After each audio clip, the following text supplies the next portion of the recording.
I do love a little the UK. From the UK, right? Coldplay? Are they from Canada? I don't know. I feel like they're British. Canada's kind of like Britain. A little bit. I don't know anything about it. I mean, I'm like 99% sure they're British. Brian Roberts, another single tonight. So. I don't know why I thought they were Canadian. Welcome back, B-Rob. 2 for 3. I thought he was shut Wilkes up big time. Like I said, I have no problem being wrong. I'm wrong a lot. Anyways, we're excited about Hogs Radio. If you missed any of the previous segments, you got to check it out. You got to check out the passionate basketball conversation that we just finished up at the NBA Finals. And you know what? We forgot to ask the question. So I'm going to have to tweet that. We got so caught up in the basketball thing.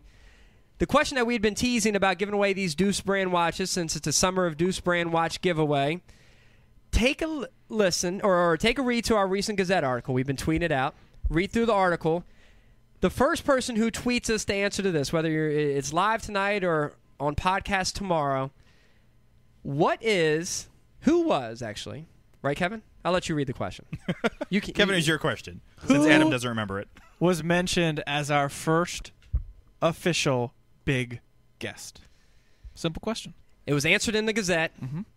Specifically. I mean, this is not a ball. There was a person. Somebody was specifically mentioned. So I told you Chris Bosh is the most important player for me. He's coming off the bench Not tonight. even starting. So, all right. So whoever answers that question correctly and tweets us it, first person who tweets us that gets a Deuce brand watch. Okay? Who was our first big guest that we talked about in the Gazette article? Check it out. Tweet us. Get a Deuce brand watch. Meantime, let's switch gears. We're excited. We have Dave Mencarini in house tonight. How you doing, Dave? I'm doing great, guys. Thanks for having me. He's the head ball coach at Quince Orchard High School. Safe to say the best high school team in the county. Yeah, I'm better than Watkins Mill. Better than Watkins Mill. You might want to preface that with public school in the county. Not in our hearts. Not in our hearts, Coach. Good counsel's pretty good. Okay. Public school. You made it to the state championship last year. You won the state championship. What was it, 2 years ago? 2007. Oh, well, 5 years. It was that long ago? I thought it was sooner than that. Okay. All right. But then last year you went. Bradley's still celebrating. He goes out. You played Old Mill down at M&T last year. It didn't turn out the way you wanted. Hard-fought game. Yeah. Heard it was a game of like the century in regards to just the entertainment value of the game. It was tough to get over that one. Let's bring it up and talk about it. Yeah, let's rub it in. Let's tough to get over that one. Let's open that wound up. Do you have any other wounds we can pour salt in? Yeah, I mean, I can talk about, my grandma just died, too. Take some dirt on me. So, you've had a busy day. You've been all over the map. I've had a busy couple weeks here. I got a lot of stuff going on with, a lot of good things going on within my program, with my players.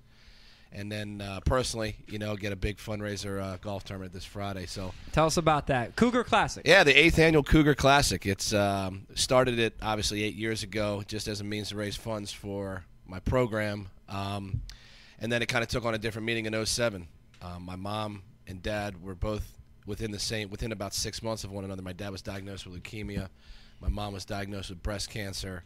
And so at that point I said, raising money for the football program is nice, but there's something bigger. And so since 2007, we've been donating most of the funds to charities, Leukemia, Lymphoma, Susan G. Komen.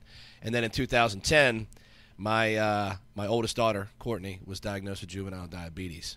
So it's bad enough when it's your mom and dad, but when it's your own child, it's got to it's been an interesting, it's been awesome on the field, football wise, and all those things that have happened within my program.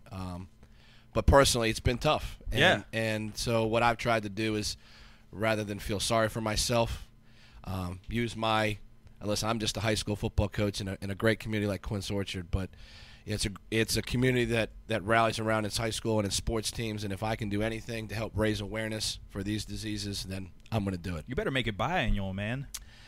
I'd play in it both times. That's a lot of work. This is just first I heard about it. Yeah. Got me all excited. I want to play now. So it's this Friday. We got room. It's this Friday. Bretton Woods Country Club, 1 o'clock. Woods Country Club. Yeah.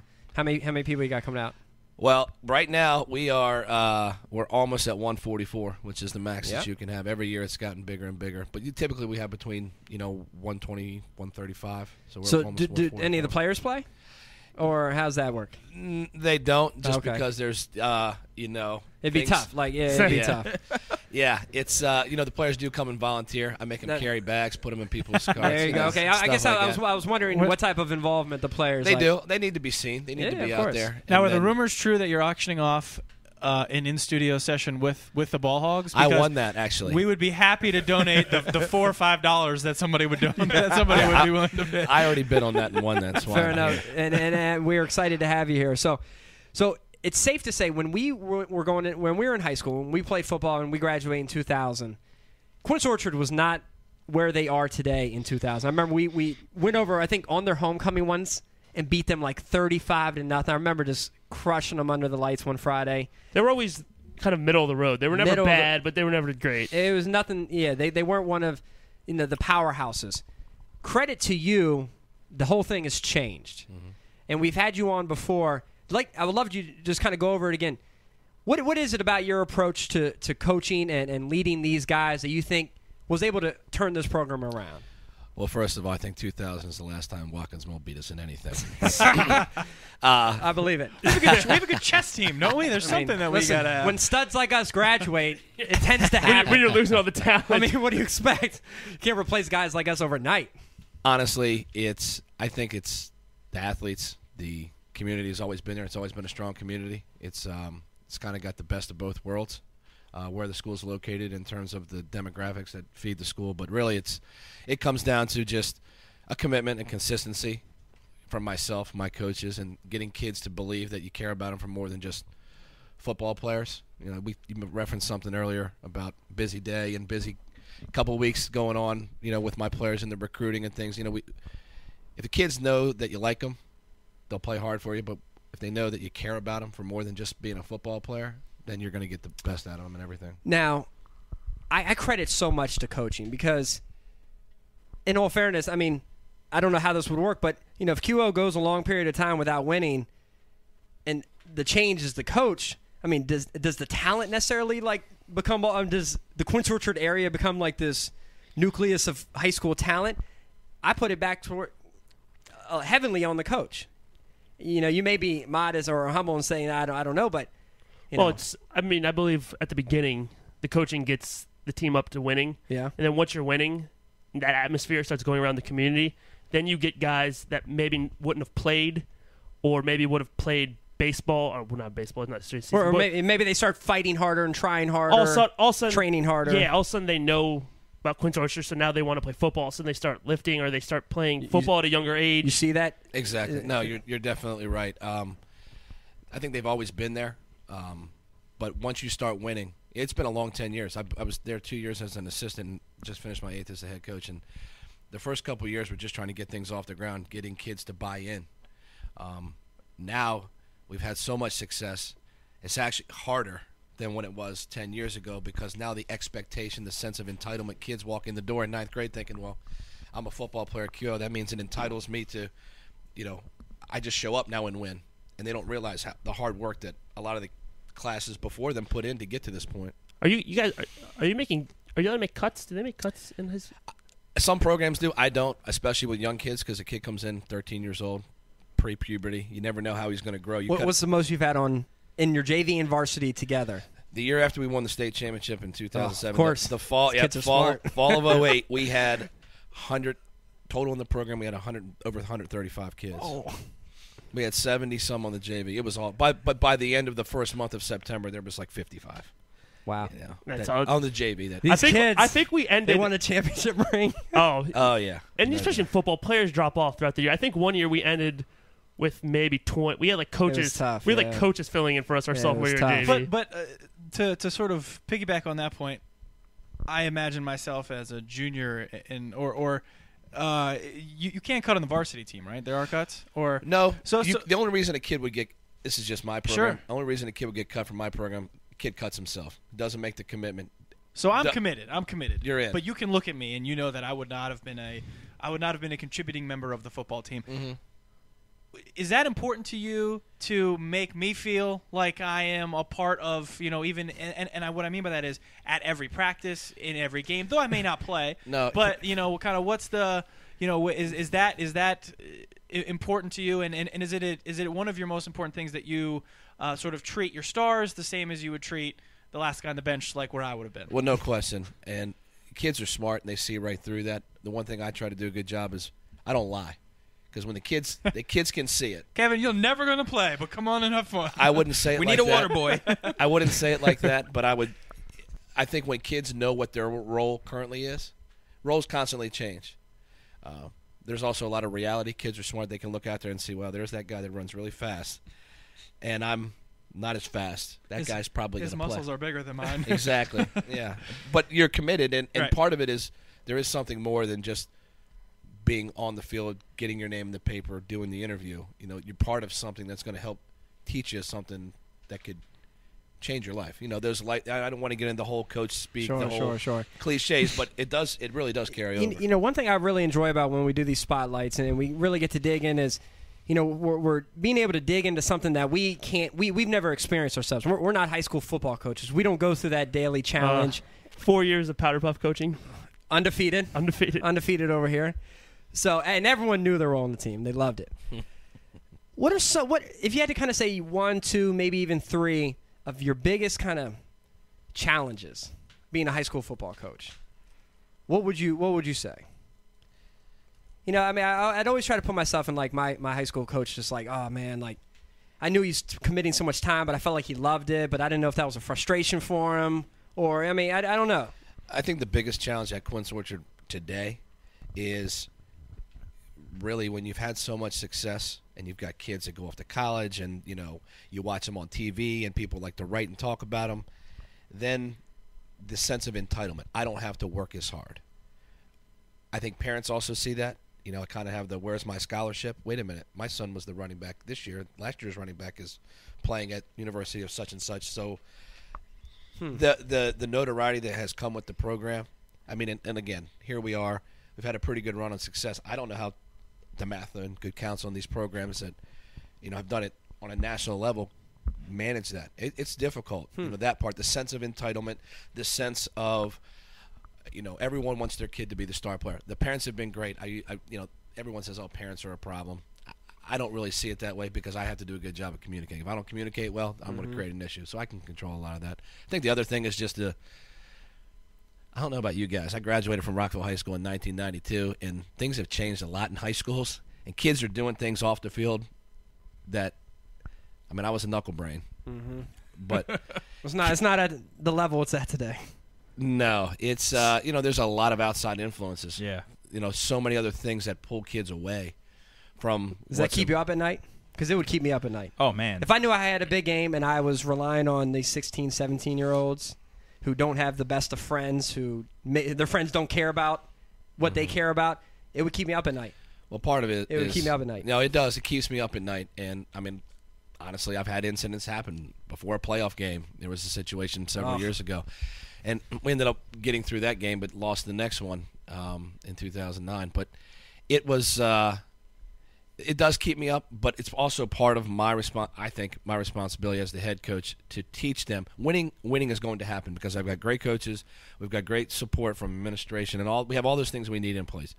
It's more of my role to teach them and almost not counsel them, but kind of counsel them on making the right decisions about. I have a phrase: "You are who you associate with."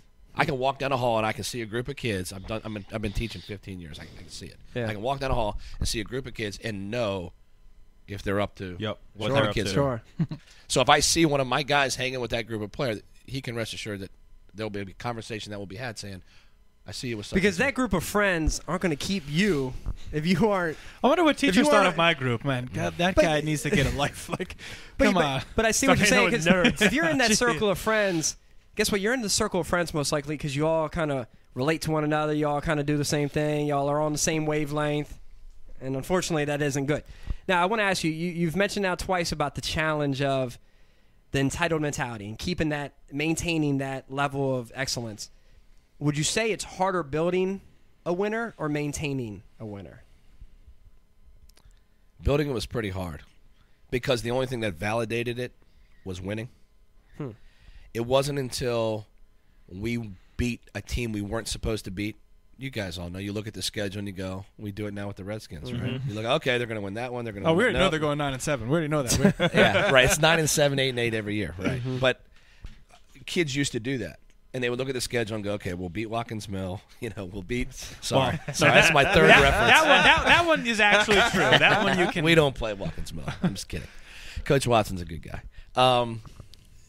They used to schedule watch, and now it took beating a traditional power at that time, a Sherwood, a Damascus, a Seneca Valley, and now all of a sudden the kids go, wait a minute, all that stuff that you've been making us do works. Makes sense. Yeah. My question is, you again, it's on the entitlement trail here, and yet you did say that you're always honest with guys. So how do you fight this balance when you get a guy that you know in your mind that kid can play anywhere in the country? I got one right now, and you want to tell him that, yet you also want to fight the urge to blow up his head and get him to a certain point of that entitlement that everyone fears. It's that line between confidence and being a big head about everything. And when you are 13 or 14 or 15 or 16, and if somebody came to me and said, Kevin, you can play basketball anywhere you want in the ACC, I'd be like, well, I'm the best. I'm done. Right. So what's the battle like with that? You're dead on. I mean, part of it is it's how you say it. Yeah. You say enough without saying too much. Fortunately, I have references that I can go back to, former players, how they handled it. The internet nowadays has just destroyed recruiting. Kids are more interested with how many stars are next to their name rather than how high their GPA is, not associating the Sure. That's a pretty heavy statement. I like that. No, it really is. It's sad because that's become important because, someone looks on the internet, they see a guy who's never played football a day in his life. He's got 4 stars next to it, rating somebody as a 4-star recruit, a 5-star recruit.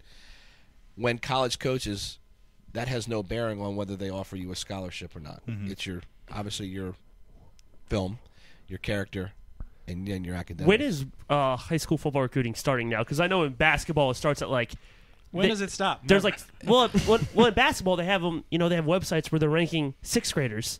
I mean, the guy's he's 10. Oh, that's what you mean. There's somebody who already has a scholarship and he's like to Stanford and he's like 12 years old. He hasn't played one. He just got offered a scholarship. So are they starting? Yeah, we have we follow a guy Recruit Scoop that'll say there's a guy he'll say his name and then in parentheses it's like 2018 looking at Maryland and we're like what? I got a 10-year-old daughter. I got to get her on one of these lists. She's falling behind. I know. So Wilkes, go ahead. Is football recruiting starting that early? It's amazing how accelerated it is. I was fortunate enough to be at Penn State today with one of my players, the linebacker who can play anywhere in the country, and spent the day with Coach O'Brien and his staff. And I actually had a conversation with Bill O'Brien today about the fact that how accelerated it is. Kids are getting recruited as early as freshmen, 8th grade, freshmen in high school. Have you had any freshmen people receive letters and things like that? A letter is a letter. It's a mere formality, just more information. You kind of know. I've learned when people get serious and when it's just doing their minimum recruiting job. Right. It starts, for kids in their sophomore year. And kids are making verbal commitments earlier. I mean, University of Georgia, I think, has like over 20 commitments already for their 2013 class. I mean, a year away. Unfortunately, nowadays your word means nothing, so I can tell you I'm committing to the University of blank and then decide I change my mind. That's another thing that bothers me about recruiting and the internet and kids not understanding when you give somebody your word, it's your word. Fair enough. I do want to ask you, going on the opposite side of what I asked initially with the 1 or 2, give me 1 or 2. Let's put aside the national or the championship in 2007. I'm assuming that would be your number one memory, all right, or highlight, or when you kind of look back at like a positive moment in your coaching career at QO. Give me another one, or maybe there is something that's more than that. It actually wasn't the state championship game, but it was that year. It was we played Sherwood in the regional championship, and for 3 consecutive years we had been in the regional championship and lost to the eventual state champion, who was Damascus at that point, and Northwest. And winning that game, to know that you at least advanced to week 13 was bigger than anything, and it took my program to another level. It was you finally cleared the hurdle of, you guys were talking about LeBron earlier. He finally put up a big game in Game 6, with an unbelievable performance. That was one. There's been a couple that I think, just from a standpoint of satisfaction of maybe knowing we had some injuries and some kids overcame some things. But to be honest with you, I remember all the losses more than I remember the wins. Fortunately, we haven't had too many losses. But I mean, I can remember. I can tell you. Okay, yeah, in 2005 we lost to blank and blank, and here's what happened. And those stick with you. Yeah, I'm ultra competitive, I think, and that's part of my problem. Well, when you win, when you only lose one game a year, whatever it is. Yeah, those are out of the norm for you. Yeah. So as we wrap up this sort of segment before we get to last call, you during the break you mentioned you're a big Redskins fan. Oh yeah. So what's going on with the Skins, man? There's a kid at my daughter's softball game the other day with an RG3 jersey on, and I where'd you get that? I had to ask like a 12-year-old kid where he got his RG3 jersey, and I wanted to go to the store to buy it. I'm pretty jacked up about it. I'm excited about it. As a lifelong Skins sufferer, I've seen the good and the bad. I think the move that they had to make to go get a franchise type. I hate to do this to you necessary. because I know you're such a big fan, but I can't help but transition it to the coach side. Do you understand Shanahan's? Do you understand, in a way, being in Shanahan's situation and saying, "Do whatever you can to get me a quarterback"? I mean, is that? I know. I know. Is it as important though in high school? High school football's different, I know, but I'm saying, can you? Yeah, it's obviously. Can you relate? Can you relate? I can relate. Oh, I definitely can relate. Without bad-mouthing any of my former players. But, I mean, at that level, it's the most important. We all know that. Is it the most important position in high school? Mm-hmm. It still Absolutely. is. Even if you're running, like, our quarterback was not the hater. I mean, no offense to Jeff Hader, Jeff, but, like, Jeff Hader. There's only one player that touches the ball every time. But the quarterback sure touches it most of the time. So, Jeff, I know, but I guess Jeff wouldn't have the best arm, but he wasn't the fastest. He just didn't do anything to kill us. Well, you can get by with a guy like that. That's in high school. But that wouldn't make him the most important because he wasn't the most important player on our team. But at some point, I've learned just in high school, we were a predominantly running football team. We had a great running back this year, rushed for over 2,000 yards. All-state player, whatever. But we get in the state championship game, and when you got the teams you got to beat, the good ones, they're going to do whatever they can to take away what you do best, especially in high school football. And so when they force you to do something you don't like doing, that's when you need a guy that can, at least make a good decision with the ball and things like that. It happened a couple times we lost our senior year. That happened to us. They crushed our run. And then, Jeff just wasn't used to having to throw the ball many times. And just wasn't. A story that we followed today, I know, Bradley, you were all over this on Twitter, is D'Angelo Hall, cornerback. Mm-hmm. And I'm paraphrasing here, and Bradley, you can tell me if I'm wrong, but he basically said, he admitted that he doesn't mind coasting in practice and then making, and then sort of turning it on during the games. So he actually, I have it up here right here. I had a feeling you were going there. He got called out by Shannon Sharp and Rod Smith, who Shanahan asked to come and speak to him. And Sharp was looking at Hall the whole time, according to D'Angelo. Just kind of like looking at him, like, I'm speaking to you. And he said he felt that he was being called out, but he quoted, Hall said, something that I have a hard time doing. And he's talking about, like, thriving in practice, practicing hard. He says, I kind of like to coast in practice. I like to make it look as easy as possible. I try to save it all for the game. But that's not the message they were trying to put forth. So he admits that, okay? From a coach, your response to that. Well, and before, the response is fine, but I also want to know, are there players like that? And sometimes is that just who they are? Yes. My response is it's easy for D. Hall to say that because he's got millions of dollars in his pocket. He's at the highest level possible. The problem that I've run into is when you have a high school kid who still developing skills that takes that same mentality. I think at any level, a football coach, any coach, it doesn't matter what it is going to disagree with that philosophy because you constantly want to try to push yourself.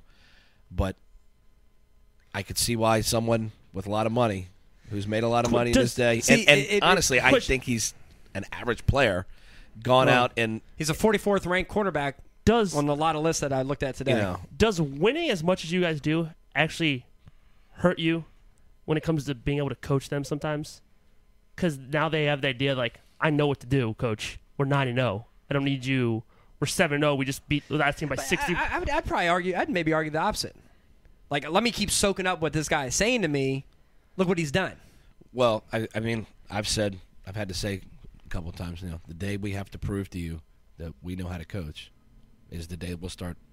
The day you think you have a better way to do things. Don't come into to practice with plays you drew up on Madden and say, I think this will work. That stuff. Hey, something might work, though. I play enough Madden. I scored 72 points last night with this play. It's going to work. It's unbelievable. And every year someone does. But I feel like with this, I got a little sense of this. Last year we played in a little alumni versus players game at Watkins Mill. And I got this sense, a little bit of the D Hall, and it's kind of this younger generation of it's more important for them to swag. It's that swag. They want to be cool. They don't want to The word swag is killing people these days. Being first at the practice field is not cool. Hustling out all your drills is not cool. But what is cool when you kind of lazily walk from drill to drill. And what he says, he tried to make it look easy in practice to save it for the game. But like I tweeted, well, you try to make it look easy in practice. Then in the game, they make it look easy when they dominate. You practice how you play is what I was always. But I feel like it's this younger generation. Used to drill that into my head. Absolutely. And I would say, and I would agree, but I would almost not put it on the coach, unfortunately, and I would put it on just whoever happens to be the best player, however they approach the game. I think, and I've seen, and tell me if I'm wrong. No, I think you're right. I mean, part of it as a high school coach and an educator, I spend predominantly most of my time trying to motivate kids to do things they don't want to do. I mean, it's really ball hogs. Exactly. That's sounds like any group in any business and any. Exactly. You try to motivate them to do things they don't want to do, and so when you get to the level of professional football, although I'll never know. Don't say that. I actually thought you were about to go a different route with that answer. I actually thought you were going to say you spend the predominant amount of your time with the top tier guys, not because you want to show them favor, but to Kevin's point, the team's going to follow the lead of their stars. When your best players are your best leaders, yes, and they're the first ones on, right, and the first and the last ones off, and they're the guys that are committed, and they're the ones that do well in school and are still cool kids and got good girlfriends and enjoy being teenagers, it validates it. And I'm glad you brought that up, because that is really I've been fortunate within my program, is to have kids that can play their tails off and have a lot of ability. And that's what and I've said this many times on the show, that's what I felt was the Achilles heel of the Redskins for the past 7-8 years, is our best guys, our top paid players were guys not like that. Right. And no matter Lorenzo Alexander, I love the guy to death, but when you're the second string linebacker and all you do is play special teams, guess what? You can't be that leader. You don't get that respect. You can't be that leader. Yep. You can't. The team's not going to follow your lead, no matter how great of a guy you are. London Fletcher, as much as I love London, and the guys respect him, London isn't going to get. He wasn't getting the type of people weren't responding to him the way Santana and LaRon and Clinton Portis and Sean Taylor, those guys who were the faces of the team. Right. Those dudes needed to set the example. Yep. And I felt like... No question. I mean, I definitely see that in high school football. When your best players are the guys, you always have that one kid who's, great kid, good kid, average ability, but he committed and he hustles and he does this thing. And when he tries to give the motivational speech, everyone just kind of looks at him like, thanks, but, I mean, interesting. It definitely happens, because unfortunately, it comes back to ability as well. When you can play and you are a good example for how to do things, I think, especially in high school, it's the coach's job to make an example of that. This is what you should be doing, and this is why you should be doing it, and this is what happens when you do things like this. What opportunities it can open up for you afterwards. Absolutely. So we're going to switch gears and go over to last call. I'm going to transition it over to Kevin. One quick last shout-out. Friday, Cougar Classic, Brentwood's Country Club, 1 o'clock. www.qofootball.com. Still slots to sign up if anybody out there is listening, right? Absolutely. Couple more slots? Absolutely, yeah. And they can just go on, you said www.qofootball.com to get all the information. Absolutely, yeah. And again, charitable organization, gets 501c3. It's completely tax, donations. Sure. Tax deductible, all those things. Fair enough. Well, Dave, you're going to stay with us for last call. Great. Is that okay? Absolutely. We're not going to go too much long. I know you've had a long day. But hey, we appreciate you coming in town. We still want to hold you to the offer of doing something at Quince Orchard High School. Done. But didn't we talk to Kent? No, you got the date wrong. No. Your first home game is against who? Northwest. It's the juvenile diabetes night, too. I said that to Kent. He said no. Remember I said they play Northwest week 1? Or not week 1, but their first home game. Yeah, week 3. And Kent said no. Remember because he was... September 14th. He said they played like a team like... Rockville or something, Rich from Montgomery or something. I don't remember. Anyways, we'll figure it out. We'll love Ball that. Hogs Radio Night. Absolutely, man. So, Kevin, switching gears over to last call. The Dogs in-house tonight want one little want some last call airtime. action. I want some airtime. And there's a lot. I mean, there's a lot of big topics. I thought we were going to a break. A lot of big topics. We're flying going right right through. Yeah, we're going to go right We're trying to through. watch this game, man. I know. Game All 1 tonight, baby. Bradley, what's the let's go around. What do you want to talk about? What's the big topic for you tonight? All right, the big topic for me tonight, obviously, was what we got into a heated discussion about. What's on your mind? Let's play that game right now. What's on your mind? All right, my mind obviously was D'Angelo Hall. That was first and foremost. I was very, very passionate. Love the quote that we already talked about. He has the confidence of Deion Sanders, but the coverage ability of Colonel Sanders. All right, I love that one. Very good. I love that one. All right, let's talk about. I got to pull up the last call. I got to pull up the last call list. So put me on the spot. All right. Well, we didn't make any wanna talk predictions about- earlier either because we sort of got cut off in that argument. But Well, Heat. I mean, Wilkes and I had Heat. You guys had the Thunder. I got the Thunder in how many? I'll say 7. Okay, you He's think going to take all 7? Yeah. All right. I mean, I kind of think the Thunder are going to beat them a little bit earlier than that.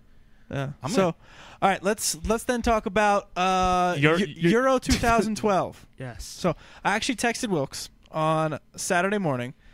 It was after our night out at the Palm, after our nice At nice Gene evening. Wang's birthday. Or was it Sunday? Was it Sunday or Gene was it Wang. Saturday? Sorry. I may have Said his texted name you wrong. Sunday morning, and I said, Wilkes, I don't know what to do. I am obsessed with this Euro tournament. I've never watched soccer like this before, but I literally cannot peel my eyes from the TV. So this now makes me and I know I use the term a casual fan a lot. I'm a non-soccer fan, and yet I am extremely intrigued, interested, excited about this tournament. Why? And are any of you guys? I am, but I'm also a soccer fan. So Of course you are. Okay. That doesn't really. I guess the question. What's the combined minutes, eliminating Wilkes, what's the combined number of minutes, including you, Coach, watching the Euro 2012? I think you have to preface that question with, if you had the time and availability also. No, only if you weren't on 'cause- vacation. Okay. Because if okay. you wanted to watch it enough, you'd find the time and availability. Sure. I've watched 15 minutes, 2 starting lineups or 2 national anthems. I love the national anthem of big match play soccer. And I love it. Like the I'm glad emotion you when brought that the up, camera goes over their face. because there's a lot of little intricacies of soccer matches that are really cool. I love it. I've learned a little bit about it just watching it I like sports, so casual fan. Sure. I've watched all of 2.5 minutes, and it was today while eating lunch. Was it the Penn Greece State. match or It the was. morning match? It was the Greece match. Okay. And or was that the morning match? Greece match was the Russia-Poland match was the late match. Okay, so Greece, and when they went down, what did you see the 2 goals? I didn't. You only had to watch for 5 more minutes, and they scored. They put up a 2 spot. I did it. Now, before you tap the bell on this, Yeah. okay, let's talk about those little, what do you call them? Yeah. Those little Intricacies. intricacies. Traditions is probably a better word. Yeah, there's a lot of them.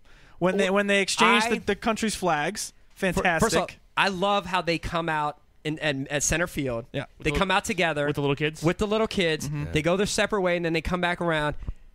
That's so exciting. Can I ask a question? Which kid gets Cristiano Ronaldo? Okay. Do you see him? Did you do the jump thing? Well, I don't know because Ronaldo and he pat the kid. He walked out with the patted him kid. on the He head. patted him on the head, and the kid went away. I was like, is that not the biggest moment of your life?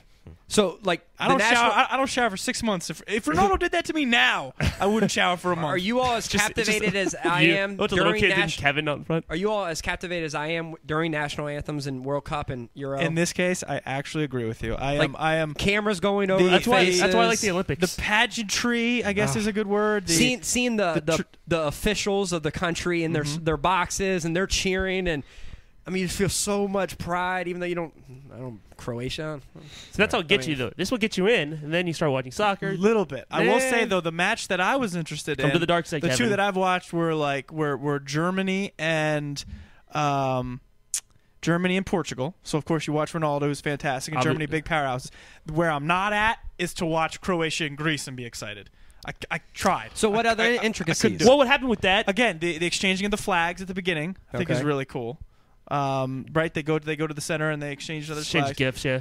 At the end, when they The jersey exchange. not the fact that they take the shirts off, even though that's impressive in its own right, because these guys are the top athletes in the world, except for maybe Well, in the U.S. I love when how they shake hands after the national anthem. They exchange jerseys. That's great. Like Ronaldo will give Beckham a jersey and stuff, and they'll exchange it, and that's they always crazy. applaud the crowd. Yep. I always love that. Yep. And I love the fans. I was going to say, my favorite part is just the passion and insanity that goes on. And the fan, like, absolutely, they got these flags, and they're like crowd surfing the flags. You know what I mean? Sure. They're crowd surfing the flags, and like, I love all that. So you guys are jocking this pretty hard, and I actually watched 0 minutes of it. Not that I just didn't have time to this weekend. I was at a bachelor party, so I had other things in my mind, like recovering. But does it tilt you a little bit when they do the fall down fake hurt thing and pop right back up, or do you just gloss right over that? Go ahead and watch this basketball game tonight. Yeah, well, I know. Here's tell you how that plays out. I feel like that's the father of the basketball flop, but the it's soccer all flop. At this point, you accept it as it's all part of it. Okay, yeah. And that's so it's true. It's just part of it. And you even just don't watching care. it, even watching it in my sense and my enjoyment of the game, I say, man, that stinks. But I know why he did it. And in fact, I saw 3 or 4 fouls called, where if he didn't flop, there wouldn't have been a foul. The refs can't see it. And they do it for a reason. And the refs are actually, in soccer, refs are actually fairly good at smelling that out. When they like the guys rolling on the ground, they're just like, no. You're right. Like, and they seriously, bro. But they don't even give them the time of day. They just give them the one hand wave, and they move on. Gotcha. But also, like for someone like me who watches soccer regularly and like that, once you watch soccer regularly, you start knowing these other people. So then a game of Croatia versus Greece, 7 people in there, right? Versus when just watching it regular, like I don't know who any of these guys are. Come to the dark side, people. Come to the dark side. I'm playing outdoor soccer. We're gonna switch gears to football. Maurice Jones-Drew, a mini camp no-show. Given his situation, his circumstances, his talent, his production, his team, does he have a leg to stand on right now in holding out? Kick us off, Coach. I think he does. When you've given a lot to an organization, you feel that they would owe you at least the opportunity to pay you as one of the top backs in the league. He's only 2 years into his contract, though. 5-year contract. I didn't know that part. He's only 2 years into the contract. Was it a bad contract? No, it wasn't a bad contract. It was a great contract, but like anything, inflation and Chris Johnson and Arian Foster have now since been paid. What? And they get paid double. Okay, that's what I was saying. What is right? What is it's about double. I'm talking round figures here. So now he wants to cut this contract in the middle and says, I should be paid like these guys. Now, my problem, and this is, I'm actually glad you brought that up. I do have, I'm heated about this a little bit. Listen, you're going to have to redo contracts every year if that's what we keep doing. You set a precedent. Gronkowski's the highest paid tight end. Well, guess what? Next year, someone's may trump him. Jimmy Graham will trump him. You know what the problem is with football, especially running backs? Your earning potential is so limited. They're like, I got to get my money. Your shelf life is so short. MJD can't afford to play out the rest of his contract. He can't. Yeah. Because he's probably 26, 27 now. Now, and if you hit 30, but that's where it's tough. That's where it's tough, and that's where the argument kind of like you gotta get your money while you can. You gotta get, and I don't fault him for that. Get your money while you can. I understand the problem. But then it's like, hold on, dude. Like, might as well just give everyone a one. You might as well give everyone. You might as well re-up everyone's contract at the end of the year, based on a tier level. Just have the judges rank you from 1 to the bottom of your position, and you just get paid every year based on your ranking, like BCS. We'll call it the PCS, the players compensation structure. Obviously tough. Every year they just get paid where they rank. Obviously tough because the running back would improve. Because the running back on the Patriots is going to be different than the running back on the Jaguars. It's going to be different than the running back on any other team. You're right. You can't do it because nobody would go to New England if you're a running back because it's like. Bradley, I get it. I understand what you're saying. It makes sense a little bit, but I mean, the contracts are built in based on MJD's production. Where, look, he has carried that team. He is the Jaguars, and there's but no he was the highest paid. But he got like the highest paid running back contract 3 years ago. Besides your concern with the fact that you may have to start doing this year in and year out, is I honestly think he's using Blaine Gabbert as leverage for him.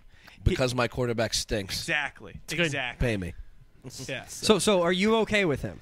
I would rather him show up in the middle of his 5-year contract. Okay. I feel like you have to almost be on one side or the other. And in my mind, these guys sign contracts as gosh darn much as you can. Play through these contracts. Sure. Play through what you signed. Are we all in agreement? Play. Agreed. Wilk says, "Get your money." No chance. I don't show up. Sticking. What are they gonna do? Not pay him? Well, he has a $60,000 fine for not showing up to this minicamp. It's great because you know what they're going to pay him. Because right now, Guess what? You keep doing a couple more of those, you start. Wilkes, running backs are completely useless in the NFL. Completely. Wow. well, not if you're Jacksonville and you already don't put anyone in the stands, and he's the one draw you have. I don't know if he's even a draw right now. Well, the Jacksonville, who has no draw, Exactly. He's a no draw. They're bringing nobody to the stadium. No, he's the only draw amongst no draws. I want him in the league because I want him Remember on fantasy we team. couldn't figure out 10 players on the Jaguars team? I mean, I honestly think, but I think get your money quick, Wilkes. I only agree with that because not only is the running back shelf life low, but the running back impact is just completely dying in the NFL. Now, we all are in agreement that Matt Forte needs to get paid. Okay, Yes. we're all in agreement on that. But if Matt Forte was paid as the highest running back in the league 2 years ago, and now he was sitting out, you wouldn't be saying he needs to get paid. Jones-Drew's 27 as of today. I understand, but like, So at the end of his contract, he's basically done. his so why contract's sign over. Why It's a good sign a point. 5-year contract If at 25? If that's if you're how not- it's set up, you just brought up a good point, and it's that does sound silly. Sounds unnecessary. Sounds like you'd be against MJD for doing that. He I mean, signed his contract in what, 08? it will be equivalent to Gronkowski in 2 years asking for a No, new he's only 2 deal. years in. He signed it in 10. Because Graham He has signs two- a new one Graham next signs year. a bigger one than he has Trump's. 2 years left in his contract. So he's 3 So years he's going. in No, he's to a going. 5-year. He's in his 3rd year right now. He's in So going. he has this will 2 be more his, years after this. This will be his 4th. Wait, what? No, Well, I'm looking at his contract. Like the actual contract? How much he is has he 2 making? years left in He's it. be unrestricted free Okay, agent. so- He'll be unrestricted free agent in 2014. So he just finished his 3rd year, so he has 2 years left on the contract. So he Yes. just passed the halfway mark of his 5-year. So it's really, I mean, you're only really structuring 2 years. Still, though, it's tough. All right. All right. Anyway, A lot better than 3. We'll At least stick with the split up the NFL. majority of it. Biggest free agent signing today. Many people don't believe is for actual football reasons. Ocho Cinco signing with the Dolphins. Could it just be for another round of Hard Knocks? Oh, it's going to be great Absolutely. TV. Oh, I didn't even think. You know what? I Absolutely. didn't even think about I that. can't wait for You just that. blew my mind right there. I didn't even think about Really? it. You weren't on Twitter at all today? Yeah, did you miss that? Yeah, there was a bunch of that on. Saw none of that. I don't follow Dave- Ocho Cinco anymore. He's You only follow 50 people? What he you actually, think, Dave? He actually doesn't talk Don't about the me. Dolphins. I but- think it's another reason that my wife will actually watch television with me because she thinks that guy is a complete sideshow. And She likes him, Which Or he no? is. Like, no, she just thinks that yeah, he's yeah. just he's entertaining nonetheless. he is entertaining. Whether you like him or hate him, All he's right, still entertaining. So He then, is, so but- then, just by your reactions, I can kind of tell. Are you mad then if the Dolphins simply said, "Let's bring him on for A little just bit. for the show, A little and we'll bit. cut him in September"? I definitely is that bad? I definitely shook my head and was like, "Come on, like this is so cheesy. This is all so cheesy." I lost all respect when he changed his name. Yeah, it's true. When you change your name to your jersey number and if he could go another back, language, there's no chance I'm he'd do out. that if he could go back now. I actually would disagree. I think he made. He's already tried it. He's already talked about changing it back. Well, he only I wants think to he's- change it back because Evelyn doesn't want to marry Ocho Cinco. Well, My wife is all into this. Basketball So, wise. basketball. That's why my but no, wife. But I don't watches think he would TV. change it in a heartbeat because it literally catapulted his fame But does this to like a whole new level. I mean, when Ocho Cinco is a Bengal and you know he's a Bengal and he's on the team, he's a little bit able to be himself. Are you afraid now he's going to be an actor? Are you afraid now he's going to it's a show. try now. harder I can see that. to get his on camera time now that he's in this current situation? his career right now is almost. It should be in TV. Is only Yeah. Get out of football. is only for this. So Why doesn't he and T.O. They're- get another show? I was just going to say, They were how all long is great. it before T. Ocho Cinco. He already- Ocho he Cinco's already on Dr. Phil? They had a great show together. T.O. was on Now, a few weeks ago. I think it's interesting. A little caveat of the story. He gets released from New England. New England then takes their roster spot and gets Holly from Dallas, the receiver Holly, who was on T. Was on the, was on Michael Irvin's reality Uh-huh. show. Show. So, like, they literally took Ocho Cinco, one reality star, and replaced it with Holly, another reality Yeah, star. but Ocho has nothing left. I He's think at- look, and also he gets married July 4th. Dallas. That dude his mind is occupied. Dallas. I think I saw a tweet where Dallas watched a video of him, and they said they were highly unimpressed with what they saw. I mean, you can watch him. He's slow. I mean, he was a really good football player, which is a shame because I don't think people He realize. was good. He I don't was think good. people realize now, especially even younger people. I mean, even the guys that that Dave's coaching realize that he was a really good football player for a long time. Do you remember his bowl game when he was at Oregon State? The bowl game that he had? I actually don't because for I the had longest no time I didn't even know where he went to college. I never heard of the guy, I but I mean- remember specifically. He went it was with one of those, Fishman's Was out, that right? Yeah. Yeah, it was one of those late night bowl games that you're so happy when you turn the TV on and it's on. Like sports on, yes. And I watched that guy was unbelievable. Really? Oh, in the bowl I need to game. watch some college tape of him. I've never watched any tape of him in college. Well, we're catching him on his tail end, and all we remember is this sideshow, like, problem in the locker room, bigger than life personality guy who seems, football's a way to make some money and keep himself in the spotlight, but that's not what he really wants to do. He just happens to be good at it. Listen, I'm ready for T.O. T.O.'s not going to get picked up in his last interview after his workout with Ocho. If you get a chance to look at it, it was with OCNN, Ocho Cinco's news network, that stupid thing or whatever. Read it. After reading that, he has so much arrogance still. He talks about how he's gonna be back in the league to dominate. This T.O. This was last week. Wow. Are you kidding me, dude? Did you see him on Dr. Phil? I haven't seen it. I listened to clips though. It was again, embarrassing. My wife and I don't watch a lot of TV together, but when I see T.O. on Dr. Phil, I'm in. Right. You're like, hey, honey. Yeah. No, Come she on. was like, hey, honey, there's a football guy on here. So it was. He had 4 different women that he had children with there, all talking about the fact that he late in paying her. He paid this one $20,000 a month. The guy is. I will say the baby mama drama and the baby mamas is starting to really just drive me crazy. Yeah. Everybody has baby mamas. Looking through and the it's news pissing me right off. now, unfortunately, there's a lot of negative stuff. So let's wrap up here. Let's wrap up with celebrating the Los Angeles Kings. Great job, right? First time in franchise history they win the Stanley Cup. Can you ask the question? Does anyone care? Just out of curiosity. Well, there are 2 questions. Are you wearing purple for the Kings? That's the third. Okay, so then I have 3 questions. My first question is, this is not to rub it in, but could you imagine if we were still following the Caps night in and night out for as long as the Kings were? With his beard? I would have had a heart attack. I would have looked terrible. I mean, I feel like that was like an extra 2 months. I feel like it that felt was literally in funny the you said that. spring. From when the Caps went out to the Kings won, Wait. I'm like, could you imagine if the Caps were in this every step of It's the way? funny you said it because I was watching it last night. I was like, I don't know if I could have handled this. It Can you would've been imagine if crazy. Wilkes still had his playoff beard? I really would have looked terrible. You wouldn't have a face anymore. You'd just be one big I would have hairball. gotten fired. They would have fired You me. absolutely would have been gotten fired. No. You would have had to take those little trimmers and Yeah. trim around your mouth. It would have been and growing stuff. down in your It would have been terrible. It was already getting I terrible. would have loved for you to gel it then. I don't know why you think it would. or like curl it up like Gel an your old timey hair. boxer. I will say that the Stanley Cup celebration is like my top 5 like trophy presentations. Sure. Did Well, dude curse? Forget Yeah, you dropped an F-bomb. forget presentation. Forget You dropped presentation. Brown. During the interview Dropped a on mean air. F-bomb on air.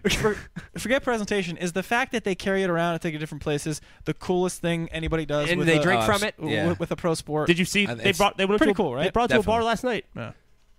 That's So, awesome. Could you imagine if you're the bartender of that bar and they plucked down the Stanley Cup trophy and the goalie brought his MVP trophy with him to the bar and they just had it on the bar.